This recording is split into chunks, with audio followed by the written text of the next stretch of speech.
Cette nuit, j'ai rêvé que j'étais dans le château de Poudlard, baguette magique à la main, et ce matin, je me suis demandé, est-ce que mes rêves ont une signification? Tout le monde rêve, même quand on ne s'en souvient pas. En moyenne, 3 à 6 fois par nuit, principalement durant le sommeil paradoxal.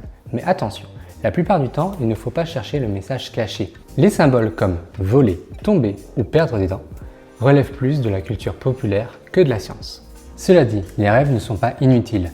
Ils ne sont pas de simples images qui défilent dans la tête. Ils remplissent plusieurs fonctions importantes pour le cerveau et l'équilibre psychologique. Réguler les émotions. Pendant la nuit, ton cerveau rejoue et apaise certaines expériences de la journée. Consolider la mémoire. Le sommeil paradoxal, phase durant laquelle les rêves sont les plus intenses, permet de trier, organiser et stocker les souvenirs utiles.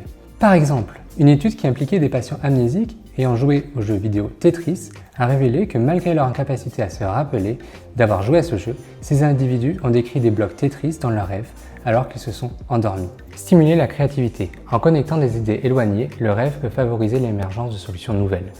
Peut-être que c'est là d'où vient l'expression « la nuit porte conseil ». Il y a une exception. Quand un traumatisme revient en boucle dans les rêves, comme un accident, une agression, là, oui, ça a du sens et ça peut être travaillé en thérapie. Alors non, ton rêve à Poudlard n'annonce pas que tu es le prochain sorcier élu, mais il dit quand même que ton cerveau voyage pendant la nuit et que ce voyage fait partie intégrante d'un bon sommeil.